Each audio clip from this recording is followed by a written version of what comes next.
the last big experience. The men that I spent my time with gave me new ways of seeing the world through accountability, responsibility, integrity. Comfort is killing your spirit. You weren't made for screens, softness, and silence. There's more to you than you know, and you're expected to get there. You are expected to fulfill your destiny. Your soul came here for a reason, and you know it. You were built for heat, pressure, initiation. Women want discipline. They want us to be able to reel them in. They need us to be rocks. They need us to be solid, to be that flagpole so that they can blow in the wind. In this episode, we break down how men lose themselves. One teaching that's really important is that men do the right thing based on what the right thing is to do, regardless of their feelings. Women base the right thing on how they feel about it. It's two very different ways to navigate the world. And that's how oftentimes we get labeled as uncaring, unfeeling, and toxic. Have you ever wondered what masculinity even is in the modern era? Are you ready to move beyond the macho bully or the soy boy archetypes? I'm Marc Azoulay, and this is the Men's Therapy Podcast. Together, we'll explore how neuroscience, Jungian psychology, and Buddhist philosophy can transform your life, your marriage, and your business. Are you ready to deep dive into the minds of men? Let's begin.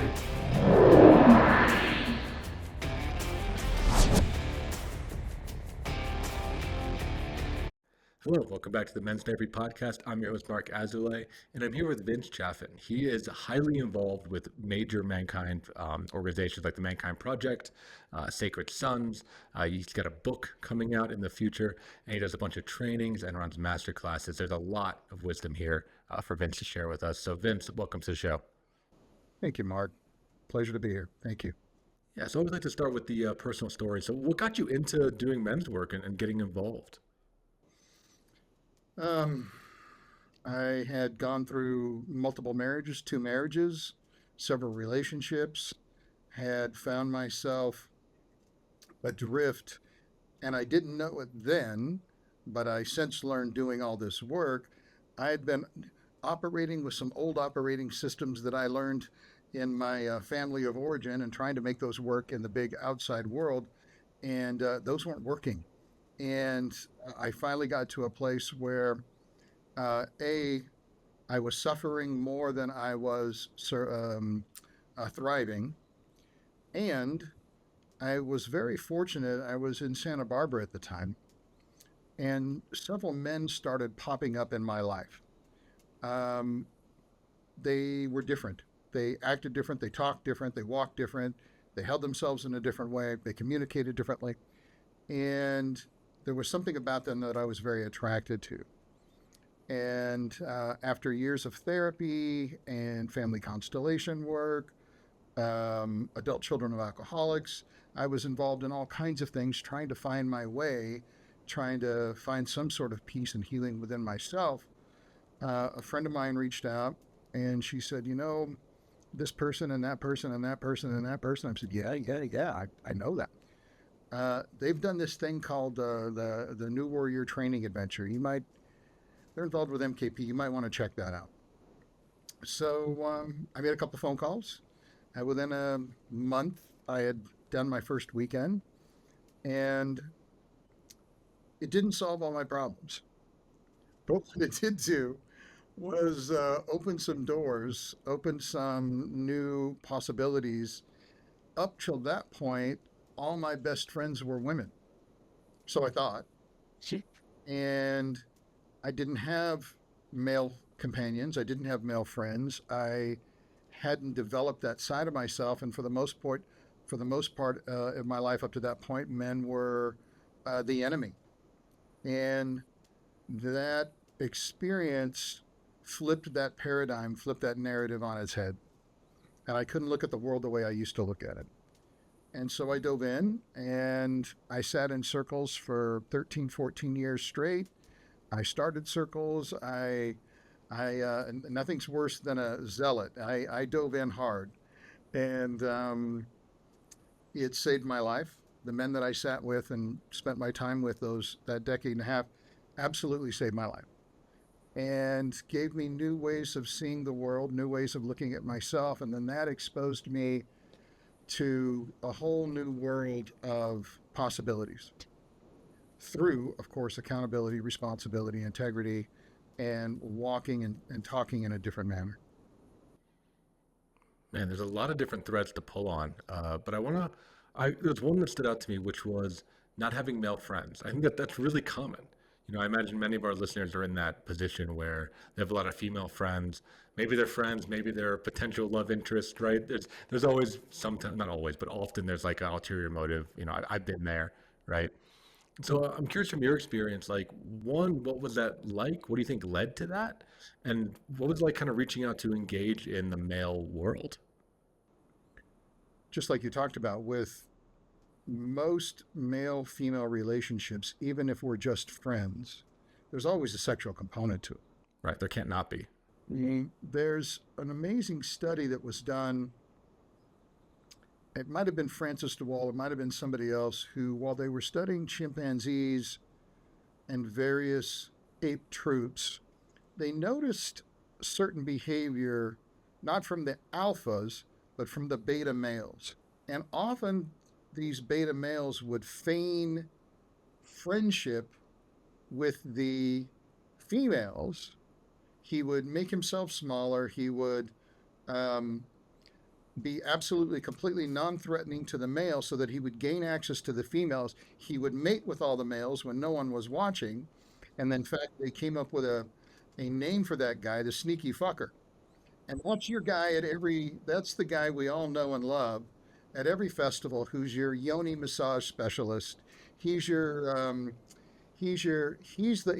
one standing with the women. He's the one who's virtue signaling the loudest when it comes to his compassion and love for the pain and suffering of the feminine. While all the while, he's your friend. I'll be there for you. You don't need him. He's the one. I think that, so there's that line. There's also the line, of course, of, well, it's a lot easier to be in a relationship with a non-threatening female than it is for all these threatening males.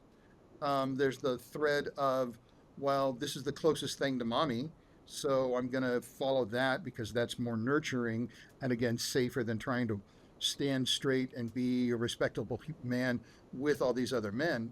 There's a lot of reasons why we, as young men, lean toward that feminine connection way more enthusiastically than we do with men. If we're not into sports, if we're not into games, if we're not doing any of the stereotypical things that bring us into healthy relationship with men, and if we've had negative relationships with men, then of course we're going to lean toward that, the safety of the feminine.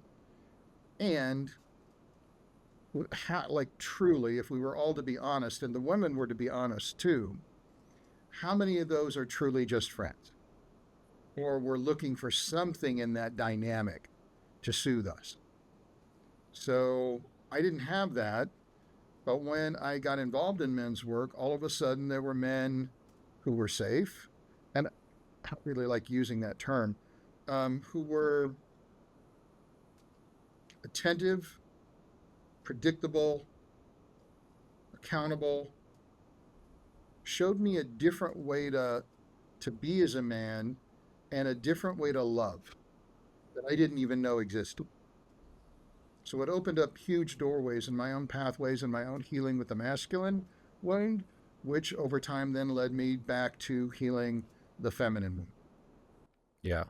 Yeah, we've talked about that archetype on this show, the white knight or the orbiter, right? The guy who's just like kind of always around waiting for that opening. I like sneaky fucker. That's a great one. I'll have to add that to the to the repertoire there. You're talking about also mentorship, right? Like finding these men that were different. And you were talking a little bit about, again, attentive, predictable, safe in some ways, right? Maybe men that you respect. And I feel like we don't have a lot of that, or if it's difficult to access. When I talk to the younger generation, they say, hey, I don't know who these guys are. Where are those good men? So, because you could speak to that. Men, good, healthy men, love to mentor others. Like that's something men are drawn to do. We want to teach skills. We want to offer advice. We want to help you help yourself. Men are really built for that. And the challenge is that most men, of course, look to their father for that. Most men's father never got that, so they don't know how to give it. So it sets up, obviously, that dynamic that you're a bad dad and you haven't given me what I want. So we go down that road for the better part of our 20, 30, 40 years of our early masculine life, not knowing that, yeah, because if we're not raised in a large family, we don't have uncles around. We don't have extended family around. We don't have grandma, grandpa around, who are these men who are one or two rings off the center circle, who like just want to shoot baskets or help you fix your bike or teach you how to drive a car or take you out for your first beer just because they like you, just because they want to be with you. So that's one thing that both the Mankind Project's really good at that, and Sacred Sons is building that now, is that whole concept of mentorship, so that there are men who are a little bit further down the pathway than you are, who have some experience, who have had maybe a little bit more life than you have, and all the things that life throws at all of us, and someone that you could go to and just talk to and ask some questions. And I was desperate for that, because what I had been needing and wanting from the masculine, I hadn't quite found yet, and things that I didn't know that I needed, of course, from my unconscious, all of a sudden I had in spades in these circles and in these organizations. Yeah, I'm wondering if you could speak, from your experience or, with the countless men you've worked with, how would you know if you have a wound, a masculine wound? So masculine wound can show up in many ways. There's an inflated masculine wound. There's a deflated masculine wound. An inflated masculine wound, oftentimes I'm coming in what we would often call a king killer or a circle breaker. I'm coming in because of my own insecurity. I'm going to come into this meeting, this business meeting, this circle, this thing that we met at a month ago, and I'm going to do everything that I can to usurp anyone's authority. I'm going to tear down anyone who I perceive that is above me. I'm going to constantly challenge, manipulate. I'm going to cause a mutiny. I'm going to do everything I can to get everybody on my side and alienate you. Deflated side would be the wounded part of me that constantly needs your attention, constantly needs reassurance, needing constant attaboys or see me, see me, see me, any kind of that energy at all, which can be, if you have someone like that on your team, that's awfully exhausting. And unfortunately, I and almost all men have at some point in time been that guy, been that needy one. Those are two ways of many ways that a masculine wound can show up unconsciously. Yeah, I think that's well said. I know you're familiar with Robert Bly, but for our listeners out there who talk about the king killer being the guy that's threatened by the Zeus energy, right? Who wants to, take the throne and just shit talking in the back and gossiping and trying to undermine, that was mine. So that's why I'm kind of connecting to that, until I learned about the hierarchy. I learned how to respect a hierarchy and actually become a part of a hierarchy. I was that guy, right? I was the guy that was just trying to undermine everything. And it wasn't until, for me, I started doing CrossFit, where I actually was in a very masculine, physical, undeniable hierarchy, right? It's like either you can lift the weight or you can't. And that was very healing, and it continues to be very healing for me to actually know where I am, where I rank. So I'm curious your thoughts on hierarchy and maybe the idea of masculine energy in general, because I think that's something, it's taboo now. No one's talking about hierarchy. Everyone wants to pretend like it doesn't exist or everyone should be equal or whatever. But I don't think it's the way the world works. So I'm curious your thoughts on masculine hierarchies. Yeah, we ignore nature, we ignore reality at our peril. The only people that complain about hierarchies or those types of things are people who have not worked hard enough, who have not expanded their talent, their God-given talent, who have not put in the time, energy, or work to attain. So they think that somehow they deserve something that somebody else who has put in the time, energy, and work has already gotten. Hierarchies are everywhere. I live out in the woods.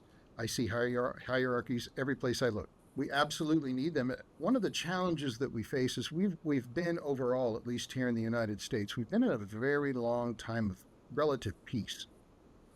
So we don't think we need men anymore. We don't think we need warriors anymore. We certainly don't think we need any top-down authoritative energy in any way, shape, or form. Everything needs to be flat. We all need to be equal. Everybody's the same here. Well, bro, where I come from, that is just so not true. You have skills and knowledge that I do not have. We are not the same. We are not equal in that. Just like you said, what I think I heard you say was when you got into CrossFit and then all of a sudden you realized that sense of things higher than me or lower than me, oh, there's an actual reason for that. And maybe someone who's, we like to put it higher or lower. What I've come to that makes it easier for me to understand is this person's just further down the road than I am, not really above me. Now, depending on the situation, there are times when authority is absolutely necessary. You do need to take orders from time to time. You might be in a position where you may need to give orders. And if you have to give orders for your survival, your family's survival, your friend's survival, and nobody around you knows how to take orders and implement and execute orders, well, you're screwed. Your family's screwed. I don't think we can survive without the ability to rank order ourselves in any given moment. And of course, that changes. I have experiences and skills and talents that you might not. And if you were smart, you would defer to me in a particular situation so that you might actually learn something. I do that all the time. There's still a part of me, my triple fire Aries, who pushes up against, TSA every time I hit that airport. Like, I want to get in a fight with every single authority figure I come across. And when I first started doing this work, and then it started taking me further and further afield and traveling, in the beginning, it was a little challenging because I would push up against every authority figure I could. Border crossings, landing in some country, all of a sudden I'm coming up against these beautiful people who just want to stamp my passport and let me in, yet I'm being a dick. Like, not helpful. I've since learned to put that part of myself down and soothe that part of myself. As much as it's not politically correct or woke to acknowledge that some people are better at things than you are.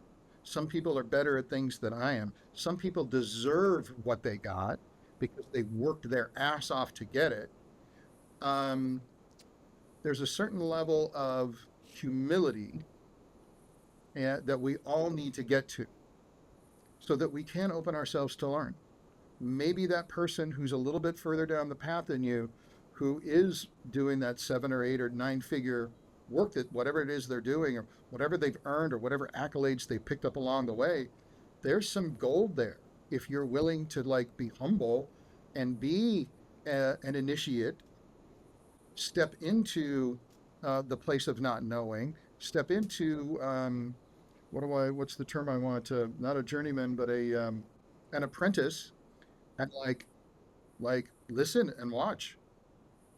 I mean, there was a time when we had those beautiful things called apprenticeship programs where a young person would come in and be brought under the tutelage of a master, and they stayed an apprentice for 5 to 7 years before they stepped into the journeyman phase, where that's like, okay, now I've done it enough. I've got enough knowledge now.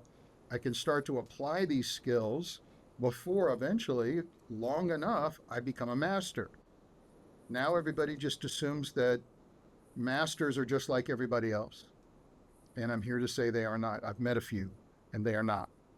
Yeah, I agree. I agree completely. I mean, I think, we have a benefit that there is multiple hierarchies. Like you said, I mean, there's all these different ways of hierarchy. It's not like, in the wild of who has the biggest antlers or whatever, there's many ways. And I think good hierarchies come with respect. Like for me in CrossFit, when I was first starting out, like I was at the bottom for sure, but I wasn't hazed. I wasn't made fun of. I wasn't bullied. I was welcome as long as I knew, where to go, as long as I wasn't in somebody's way, as long as I wasn't, taking the strongest man's bar that his lucky, barbell or whatever, like there's rules. But there was a sense of acceptance and belonging that I feel like a lot of men, we don't feel because we're not able to be humble. I think a lot of, especially my generation, the millennials, there's a lot of entitlement and there's a lot of like wanting to skip ahead, the get rich quick idea versus putting in that hard work and dedication. If you're enjoying the podcast so far, please hit the subscribe button and leave us a review. Your feedback helps us to reach more men and inspire them to become the best versions of themselves. Thank you for your support. And now back to the show. There's so many young men I've met who've done men's work now for 2 or 3 years, and they're like, okay, I'm going out in the world and I'm doing this thing. And it's like, good. And I'm sorry, but you don't know anything yet. Like, you haven't been tested yet at all. And if you've got to put in the time and the energy, there has to be a sense of humility in this, that there's way more that I don't know than I will ever know, even about the stuff that I'm really good at. And I'm constantly in a state of learning and reading and going to workshops and studying and still following my master, trying to continue to like glean little things here and there. What is there more? How can I be more effective? How can I be a little bit sharper? How can I make just a tiny little bit more of an impact? How can I do this in a way that creates a little bit more space in this particular situation? Yeah, unfortunately with these things, and now with AI, I ask a couple of questions. I have the answers to the universe, but I have answers, but I don't have knowledge or wisdom. Yeah, it's all intellect. It's no wisdom. There's no wisdom in there. And time is wisdom, man. Time and being tested over and over and over again to see what you're really made of. Grit is wisdom. And there's no quick road to that. None. Absolutely. Yeah, it's just a face. I mean, I did a lot of like Buddhist community stuff in Boulder, Colorado before, where I'm at now in the middle of nowhere, Colorado. But it was a lot of that. And I was part of that too. There was a lot of, I think, just like wanting to skip and just be like this enlightened master, or this guy that like didn't feel anything and didn't care and was just like completely disconnected. And it's fake. It was killing me on the inside because I was denying myself. And one of the masters that I did study under, he told me, hey, you need to develop an ego first before you can let it go. You can't just start with this egolessness idea. You have to actually go through, the whole journey. And I'm thinking about that as I'm hearing you talk. It's easy for us to get ahead of our medicine. Yeah. Very easy. And there's no hurry. There's nowhere to get. And to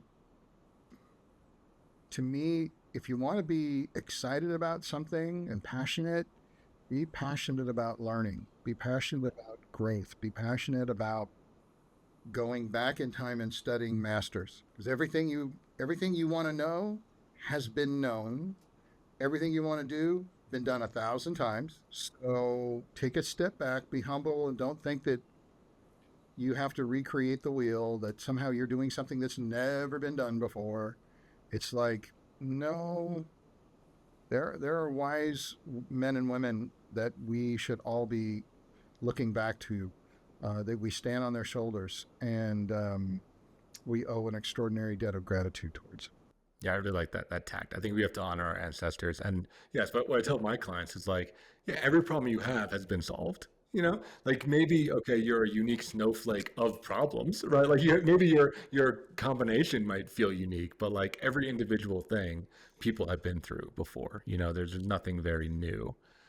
And But I tell them, like, all you can do is like upgrade the quality of your problems, right? Like, you solve one, and then you have ideally you have a higher quality problem next. Welcome to being a human. Yeah. You read any of the great Stoics or great philosophers, they were asking questions and answering the questions that we are continuing to answer and ask now. They were dealing with exactly the same problems then that we're dealing with now. Humans have not changed really at all for thousands and thousands of years. So the fact that I have a problem, it's like, do I have a problem, or am I just resonating with this problem that is just floats in the air and it's been here forever? That's just where I'm at right now. We so want to be unique. I so want to be different and special and one of one, like my Funko Pop here. It says right here, I'm one of one, right? Yep. Just me. Look at that. Yeah, there it is. That's me. Yeah. While I might be unique, kinda, but if there's 8 point something billion people on the planet, how unique really am I? And how special am I? And that's what's great about this work, is going back to the little parts of me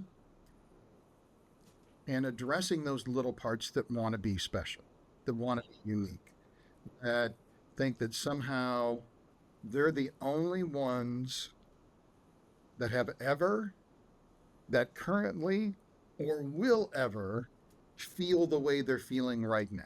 And one of the great gifts now of being, it's kind of strange, being 61 years old, I can kind of have some distance now, and I can kind of look back at those parts of myself and love them and give them nurturance and assure them that kind of have look at them with love and a little bit of smirk of like, yeah, I know you want to be special. I know you want to be the one. And let me get you a glass of milk and a cookie, and everything's going to be okay. Yeah, I think the dark side of uniqueness is loneliness, right? If you think that you're super special and no one's like you, then no one can relate to you. You set yourself up to just like, here's more of that. I'm so different. I'm so unique in the vastness of the cosmos. Not only can you not understand me, but I need special attention. I need special words. I need a special vocabulary. I need special accommodations wherever I go, because somehow me, am so starlightingly unique that if I'm not addressed this way, which is fascinating, which is how you know it's all bullshit, if I'm not addressed or seen or heard in this particular way, my entire construct of self melts away like a raccoon in a creek with a sugar cube. It's like, it's just gone. It just melts. Which is why we do this work. So that my sense of self can be resilient enough for me to stand on my own 2 feet, whether you like me or not, whether you agree with me or not, whether you use my correct pronoun or not. Like, I'm fine whether we have an exchange or not. I don't fall apart. That's how you know someone's kind of finally gotten to a beautiful state of equanimity and self-awareness, is the term we like to use, is when the outside world, while challenging, we all have stuff we have to deal with.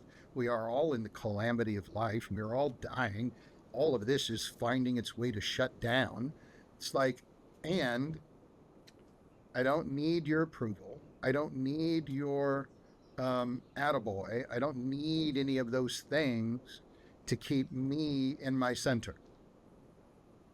And that's a wonderful place to be in. Yeah, I think that's true resiliency.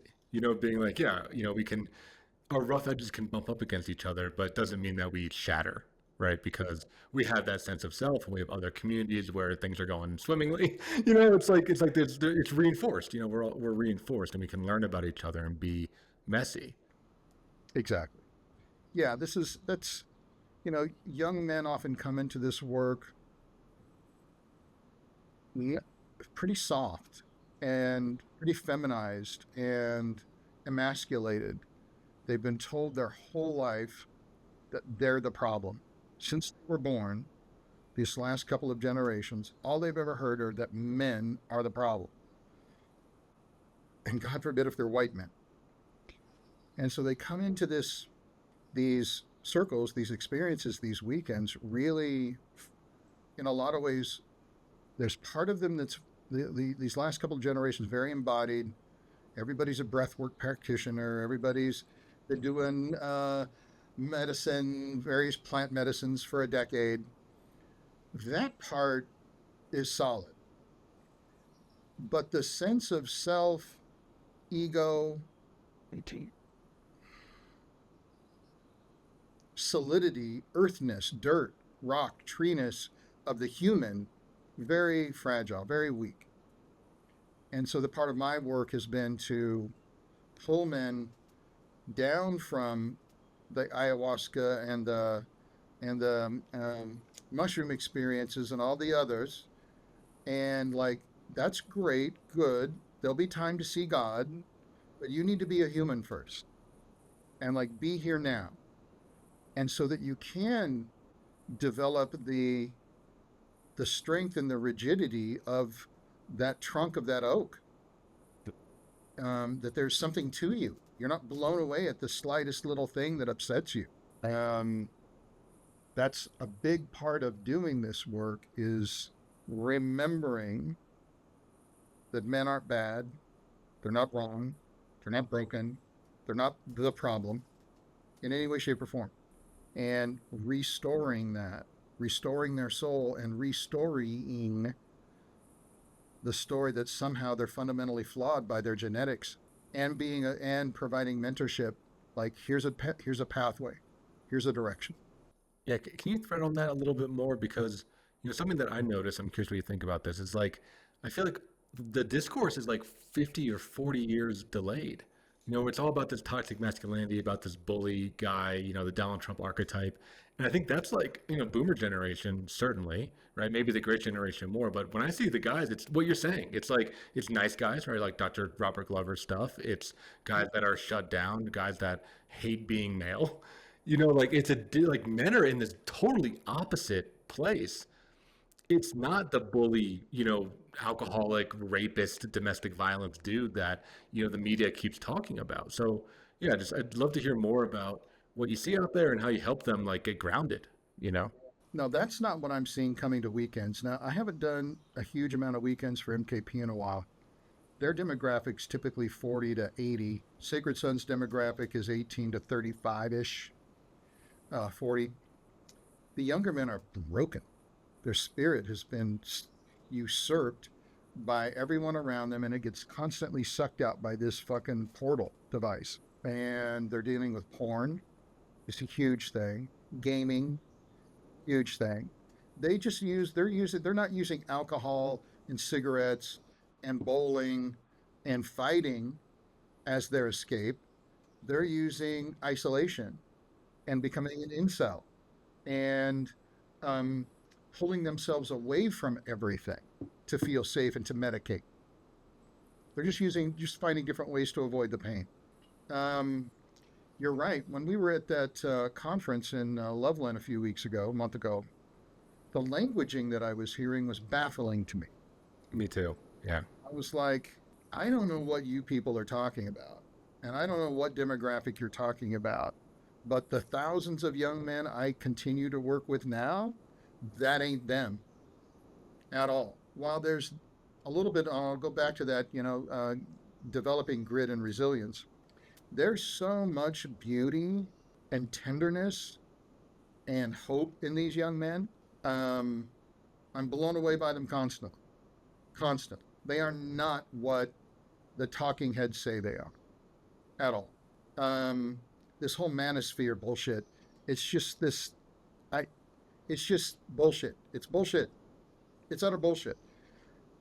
If you don't like what Andrew Tate is saying, and if you don't like the fact that he keeps drawing hundreds of thousands, millions of people following him, something popped up on my feed the other day, and he was talking about, oh, what was he talking about? Oh yeah, and it's a little harsh, but it's like I get why he was saying it. Just I don't like fat people. No self-control, no self-discipline. They're not taking care of themselves. They can't control what they put in their mouth. Blah blah blah blah. He's kind of going down this pathway, and what he was talking about is you need to be able to be a man of discipline. You need to be able to control what you put in your mouth. You've got to work out. You got to take care of yourself. That was the message. How is that a bad message? That's what men need to. That's what men need to hear. When I hear them putting Jordan Peterson in that thing, when all Jordan Peterson talking about is being responsible, take care, be a responsible person, take care of yourself, get educated, be a man of integrity, serve your family, serve your community, serve your state, get married, have children. How is any of that bad or wrong? Pointing their fingers at that and saying that's wrong, I'm like, really? So what is it that you want to promote young men to do? Be soft, be women? Let's cut off their balls. Let's make every man a eunuch so he's safe. And let's make sure that all they are, like Alison Armstrong very appropriately talks about, they're just hairy women. That's all. That's what we want. Hairy, misbehaving women. And the women will get them in line. The women will get them straightened out. That's what you need. No, that is not what we need in any way, shape, or form. So these beautiful, beautiful, beautiful, beautiful, beautiful young men come in. The one thing they talk about more than anything when they first come to the weekend, out of all the things they could say that they're there for, the one thing, thank you, well, hey, the one thing that they want more than anything is community. They want connection. They want to belong. Like all kids, right? We all remember that from grade school, junior high school, high school. We all wanted to be part of something. We wanted to be cool. We wanted to fit in. We wanted to belong to something somewhere. And so when they come into these weekends, what they've seen on social media that draws them to the weekend are men that look like them. Same age, same racial demographics all over the board. There's guys there that look like me. Maybe I could be part of that club. That club looks cool. And so that's what gets them in the door. What keeps them in the door is that message. You're responsible. And you know you are. There's more to you than you know. And you're expected to get there. Here's some pathways. Like, you are expected to fulfill your destiny. Your soul came here for a reason and you know it, which is why you're hiding here, because you're scared. No more. There's more to you than meets the eye. So let's figure it out. Here are some game plans. Here's a way to do it. Your warrior is welcome. Your fierceness is welcome. Your anger is needed and wanted. You're not a bad boy. You're not toxic because you exhibit male trait behavior. Men are not toxic. That's one of the other big, extraordinary, terrible lies in the world right now. They come in and we give them a sense of belonging. We challenge them. We bring them in easily, but through the weekend at some point in time, you're getting pushed, you're getting challenged, you're getting seen. And my new boy is just a lover and he just wants so much love. Sometimes this little one in us desperately needs to be seen and heard and held and loved. And he just can't quite get enough. But at some point in time, like all of us, they're going to get enough love and then they can go back out in the world. There's a fierceness that these young men, that all young men need, and they're hungry for. Most young men are being raised by single mothers. The statistics all tell us that there are no men in the house, right? That's a good conversation to have, why the men leave. Nobody wants to have that conversation, moms. And so the boys are left to being raised by a woman who's doing the best she can with what she's got. And some women are doing a really awesome job, and they reach out and they look for uncles. They look for men to bring into the boy's life because they know that that's not their role. Like, she can't do that. But a lot of women try to do it. Or what they do is they emasculate the boy and they make him her lover. The Oedipal mother complex that Freud brought to us, and which is super common. And so now we have this boy who is confused about his role with women. He's confused about his role with sex and sexuality. And he's really confused about his role as a man. And because he was raised mostly with women, he also thinks that men are bad or wrong and aren't safe, and it's bad to be a man. So he does everything he can to make himself little, small, safe. The wrong kind of safe. And in these weekends, in MKP, Sacred Sons, these other initiatory experience weekends, the idea is to bring you from your stories of little self, the stories that no longer serve you, the stories that you tell that keep you less than, and to give you an example. Usually there's 20, 30, 40, 50 staff men around.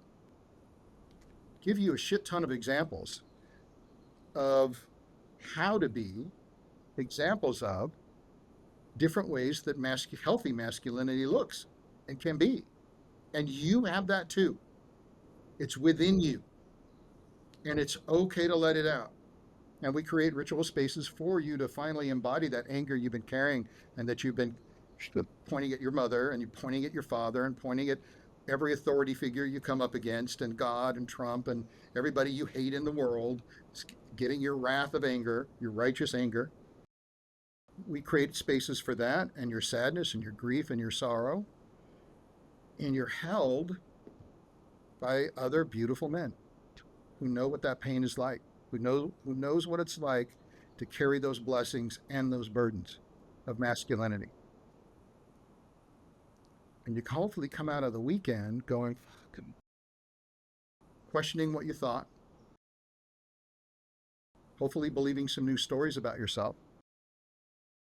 And now you're part of a community that gives you a long-term post-integration experience, that now you're with men and can be with men from all over the world, all different walks of life, races, creeds, colors, that you can go, oh, there's a lot of different ways for me to show up as a healthy masculine man in the world, and that it's okay. It's totally okay. It's necessary. We will not survive as a human species without both sides of the spectrum being embodied and healthy and coming together as one. Not going to happen. That was a long-winded, a little bit a diatribe of. Have you ever found yourself in a situation where you wanted to open up, but you were afraid that it wouldn't be taken well? You ask yourself, what's the point? Nothing's going to change anyway. So you do what you always do. You push it down, numb out the pain with a drink, a night out, or pornography. I've been there myself, and I know that men lack the outlets for emotional expression, which is why I founded Men's Therapy Online, a healing hub for men's mental health. If you've been knocked on your ass or just crave meaningful connection, join Men's Therapy Online, a community of men who just get it. We offer individual therapy, men's groups, and powerful retreats, all led by licensed therapists. At Men's Therapy Online, we will help you to get back on your feet and take your life to the next level. Start your journey today at menstherapy.online. Well, no, I mean, I just want to say, like, amen, brother. I mean, I'm fully on board, and I just want to highlight what you're saying to our listeners. Like, it's not just okay, but it's your responsibility. I mean, I like that you really harp on that and highlight that like, that is our responsibility as humans and as men, is to like become, to be fully becoming into, that healthy masculine and embracing the masculinity. And it is masculine, like, and when I talk with my guys, I try to help every guy that starts, and I'm curious what you think about this, of like, you got to have at least one place where you can go all out. For sure. Right? Whether that's physical activity, for some men that's sex, for some men that's, music or art or creativity, but you need someplace where you can just go. And I think so many men don't have that. Like you said, I think so many men keep themselves small for a ton of different reasons: trauma, conditioning, fear, you name it. We don't get places where we can actually let loose, you know? Right. You can tell where a woman is at in her evolution that if you being masculine scares her or threatens her or somehow puts her off, well, she's got some daddy work to do. And the men who are spend their lives trying to please mama and are doing their best to, oh, I'm going to do everything. I'm gonna be the underling and be beholden to every female I ever meet. It's like, really, you've got some mommy wound work to do. Just like we talked about that hierarchy of putting people on a pedestal, you shouldn't be putting people above you. You should be humble to those that are way down the path from you. But we don't. A healthy, strong person, especially a healthy, strong person in a relationship, we meet each other and we support each other underneath. We don't put one above the other. If you're still doing that, if you're still playing that game, probably there's some wounds there you probably ought to look at. Yeah, so I know you focus a lot on the spiritual side of things, and I'm curious, for men, especially young men, how do they start on that path? Because I do believe that a lot of men, including myself, when I started this, were spiritually bankrupt, and we didn't know, right? Because I think religion, spirituality, all that is really on the downswing. So how's a modern man found like a grounded spirituality? Well, gosh, it's going to be hard for me to talk about that a little bit because I live in California. And with Sacred Sons, every young man that comes into the weekend is typically very spiritual. They have lots of practices that they're doing, ceremony, ritual. Um, Now, I would imagine living in a city somewhere, living in Los Angeles or Chicago or New York, seeing, participating in, or connecting into something outside the material experience is probably quite challenging, and like a lot of people don't even know. And then, yeah, if you were raised in some sort of religious system, then there's often a pushback against anything that's spiritual because it feels patriarchal or domineering or somehow this doesn't serve me, it's just trying to control me. Well, you asked a pretty gigantic question. How does one begin a spiritual journey, especially for young men? Read. I would first of all start getting them to start reading. Read anything in the beginning that is remotely interesting to you. Most young people today don't read. They haven't read a book in God knows how long. The reason I say read is because the Bhagavad Gita and the Upanishads and the Book of the Dead and the Bible and the Torah and all these great teachings are books. They are found, people took the time to record knowledge and to write it down. And we are foolish to think that none of that is somehow, we're above all of that. We don't need any of that. That somehow it's just old, superstitious stuff. In the beginning, maybe just get a candle. If we're talking about something practical, and you study Buddhism, you probably understand the concepts of mindfulness and meditation.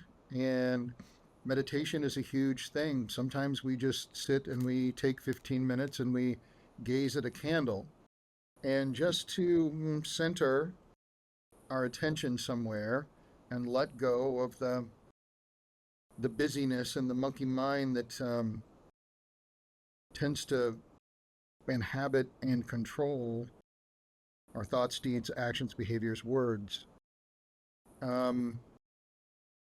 look for people in your community that exhibit some sense of being aware of something other.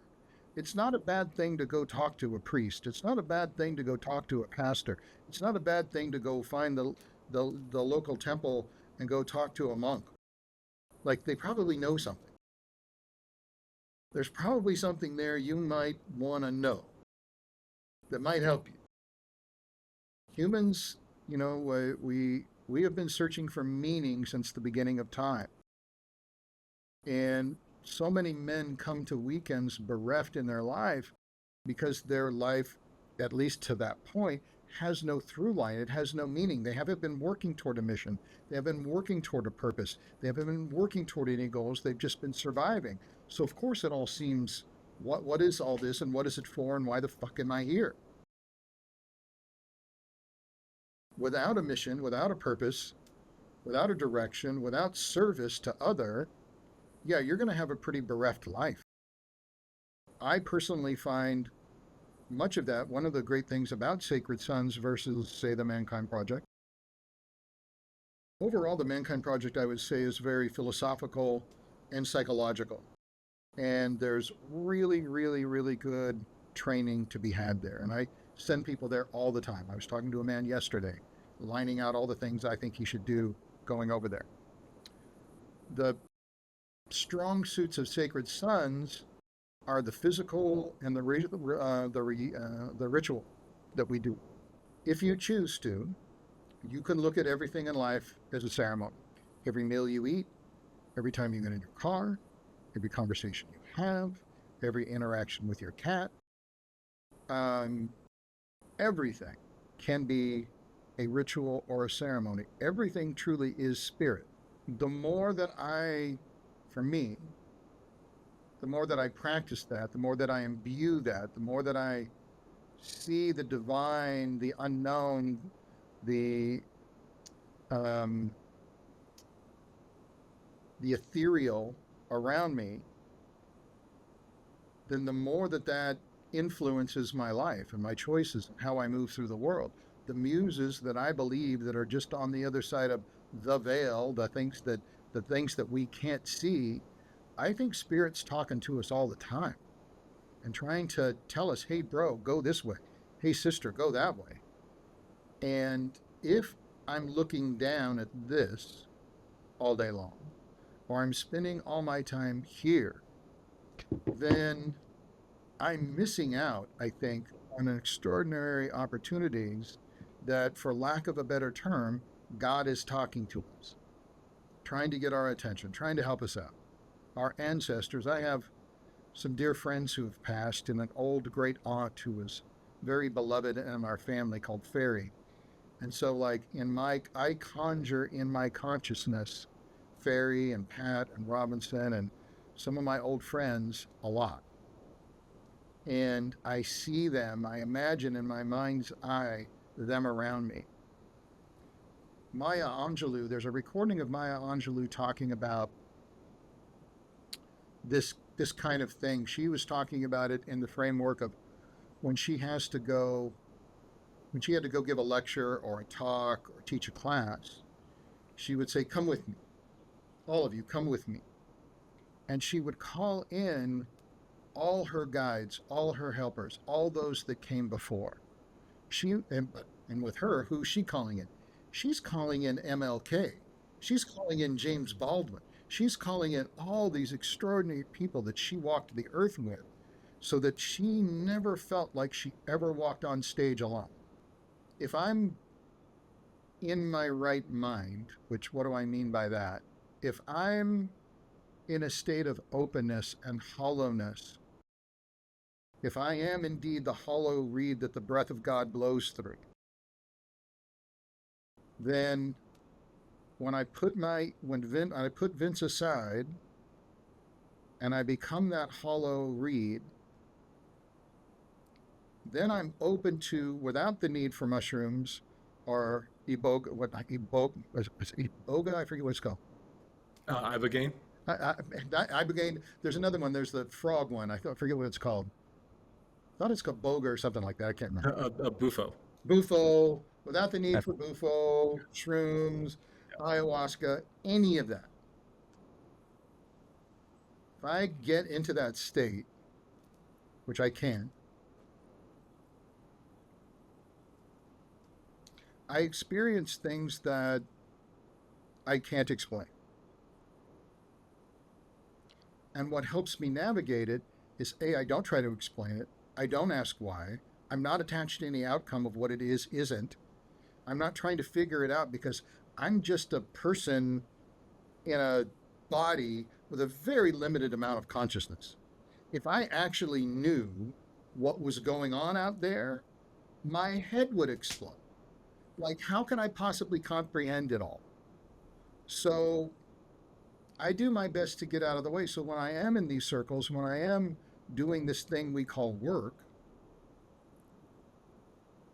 I am in ritual space. I am in ceremonial space. I am conjuring in the ancestors and all those unseen forces around who are working toward this person's good. And my job is to get everything out of the way that's not that, including me. Or including me. When young men get into this game, especially the first 5-10 years, they're all about, look what I can do. It's that whole doctor syndrome. Look at these hands. These hands can save anyone. You don't know what I can do with these things. Yeah, I get it. I've touched people and they went like, oh my God. Some of that's true. But it's better to think something's moving through me. Something's moving here around that is not me. I know for me, I have to do that because as a triple fire Aries, it's going to be very easy for me to step into an extraordinary amount of ego. Look what I'm doing. Look how I've created this. Look what have done here. And it's like, yeah, no, bro. I want to be in a state of listening. That's a good spiritualist. Are you really listening to the messages around? And then the grit part comes in. Then are you making the choices necessary, doing the hard things that make that easier? Because we all have our addictions. We all have our things, our comforts. And like all sentient beings, we want to feel pleasure and avoid pain. If you're really on the path, over time, it doesn't hurt as much to let go of the things that hurt. But that takes time. It takes dedication. It takes grit. You've got to postpone your selfish, childish wants of now to get the thing you say you want next week, next month, next year. You got to postpone your wants, your needs. And that's hard. It's hard for most of us. Yeah. I mean, it makes you think, Robert Bly, you have to like kill the comfort-loving boy in order to become a man.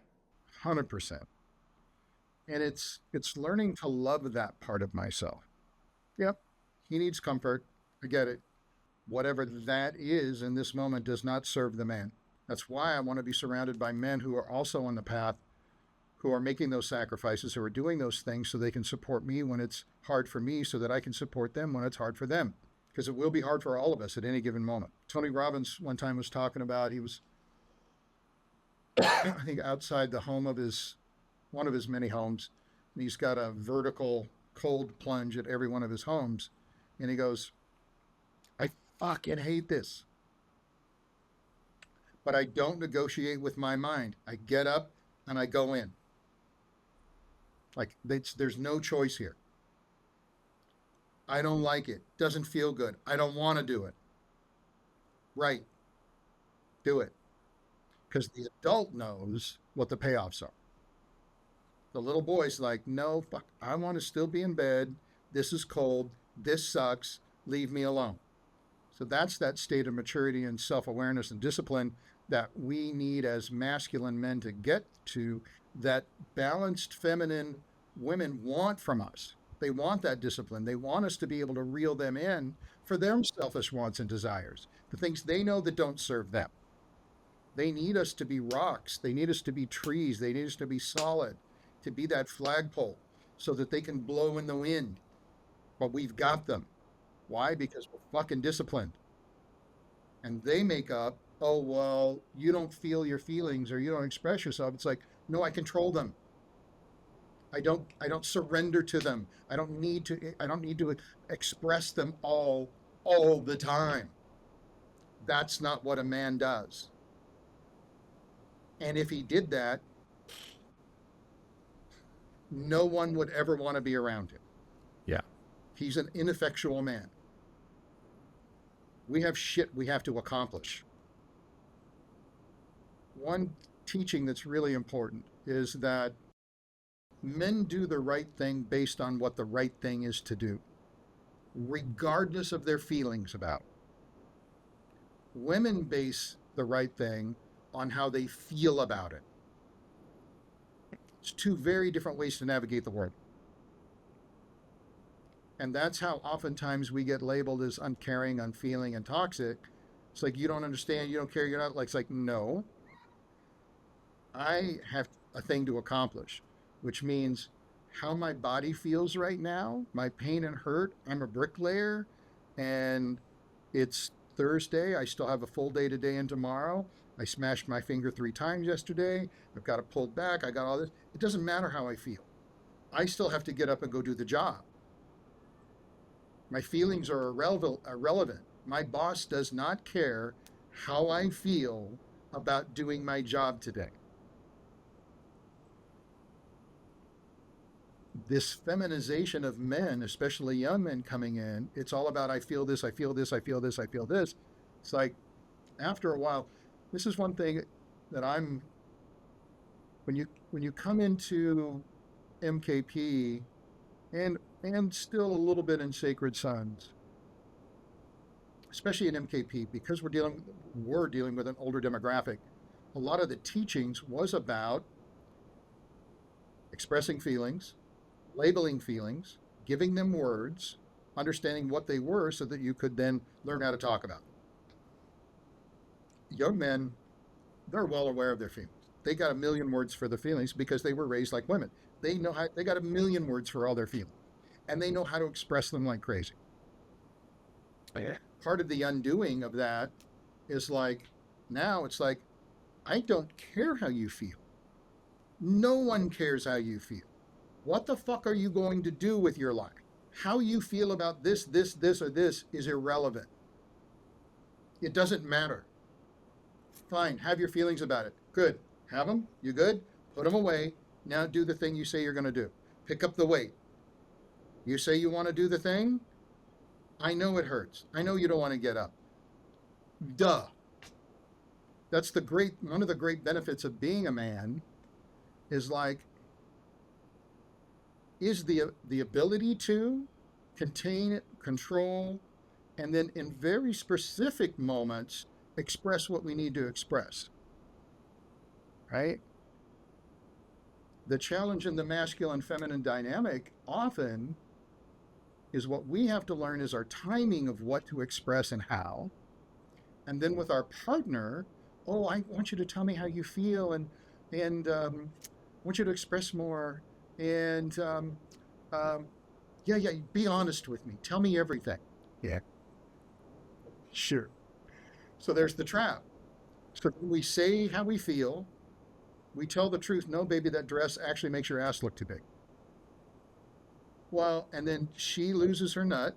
She goes off. We'll never be honest again, and we'll never share our feelings again, ever again, with her. So now you're toxic, and now you're shut down, and you're just like all the other men in the world. You don't know how to express your feelings. No. I got a lot of feelings, but I can't express them with you because you're not safe. You don't know how to create a safe container for my masculine feelings because you think I'm a hairy, misbehaving woman. I'm not. I'm not you. And you're not me. So I have to learn will, like, quote unquote, create the container and hold my shit together when you rage and do all your things and not go into little, not make it mean my mother is losing her nut again and I shrink down and become a little boy again. No, no. I'm going to be a man. I'm going to be strong. I'm going to be a root. I'm going to be a tree. I'm going to be a rock. You're going to bring it. I'm going to hold. I'm not going to contain. I'm going to hold my center. I'm going to let it blow around. She just needs to get it out. It's not about you. And then I'm still here. And then I can look you lovingly in the eyes and goes, is there more, baby? Right? And not fucking fall apart, run away, do all the things that most uninitiated men do or untrained men do. So that now she feels safe to bring her wants and needs and her woundedness to you. And if you can do that, and if she's doing her work around her father wounds, maybe she can hold what you bring. Maybe. But so many women set us up and we fail because they set us up to lie. Allison talks about this all the time. They set us up to lie because once we tell them the truth, like in the great movie with Tom Hanks and what's his name? I can see his face right now. I can't think of it. You can't handle the truth. If I really told you the truth, you'd lose it. Or you make me pay for telling the truth. All of that, hopefully over time, if you sit in your I group, if you sit in your circle, if you do weekends, if you continue to do this work, you develop enough skills, enough tools for yourself through the trainings. And then you'll remember, oh shit, we're going to have this conversation with my wife or my girlfriend or my fiance tonight at 5 o'clock. I'm going to light some candles. I'm going to make it a ritual. I'm going to set a ritual container because not only do I want her and I here, but I want spirit here too. I want help from the unseen world. We need help from the unseen world. Let's create a beautiful moment here that we invite in things that are beyond ourselves. Let's be humble and see what shows up. Maybe then I can create a space for her to hold that wounded little boy that she loves, she sees.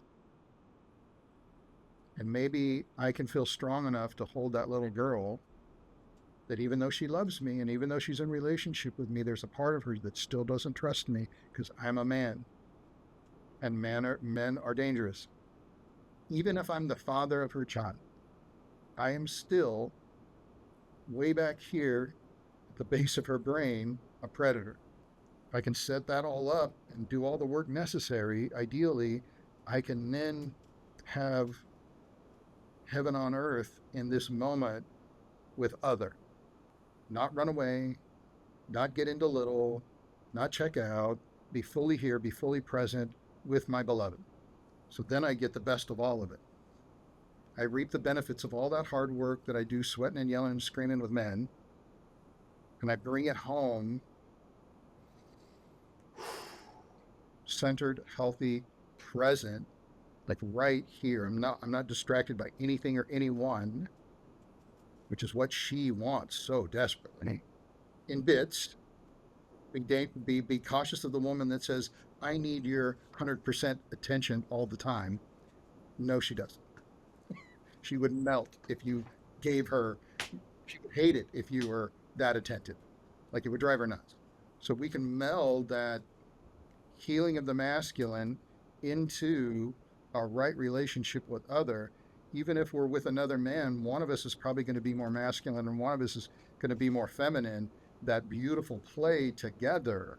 If I do that work on my masculine and my feminine, I now am a safe vessel for all those parts of myself, and I'm a safe vessel for your parts. I'm not taking them on. I'm not making them mean anything about me. You can rage, scream, bring it all. I'm here. I'm not making it about you, and you're not making it about me. And then maybe that little sign behind me there, love, can finally have a place in here and in here and in with other. That to me is where all that's go. So a very long-winded answer and winded around a little bit. Yeah, but powerful words. And I think words that need to get out there. And I really appreciate, I think it covered a ton of ground. And I feel like we could have way more of a conversation, but we do have to wrap up the show here. But I hope our listeners, I hope you took that in. I hope you took that in, because I think there's a lot of wisdom in what Vince is saying around the masculine and the feminine, how we need to interact, and how we are not each other, but we do need each other, and how we are very different, but we are equal. I think that's the kind of conversation that we need. It's not about one up, one down, but it is about acknowledging the difference and how we fit together. So Vince, thank you so much for coming on the show. If people want to know more about you, listen to more of your words, get involved in any organizations, where can they find you online? Well, they can find me at my website, vincematoska.com. Somebody stole vincechafin.com, so I've got vincematoska.com. And I'm developing a school right now, online school that's coming up soon. I'll be in Colorado. I'll be in Ireland coming up soon. And I'm doing a facilitation masterclass here on where I live with my beloved in California in November. So check out my website and or my Instagram. You can see all those things happening. Fantastic. Yeah. Check all that stuff out, listeners. All those links will be in the show notes, so check out the description of the show to find that. If you want to follow Vince on social media and get your dose of what he's got to say for you. So again, thank you for coming on the show. Thank you. And listeners, thank you for tuning in. If you enjoyed, check out menstherapy.online. This is one arm of that organization. We got everything on there. We got individual groups, retreats, couples counseling, whatever you need. We have tons of blogs, 1 million podcast episodes. So there's more than enough content of conversations just like this. So check us out at menstherapy.online. And thank you so much for tuning in. We will see you next week, another episode of the Men's Therapy Podcast. Thanks for tuning in. If you enjoyed today's episode, please subscribe and leave a review. And don't forget to visit menstherapy.online to learn more about the work that we are doing to support and inspire men. Until next time, keep moving forward.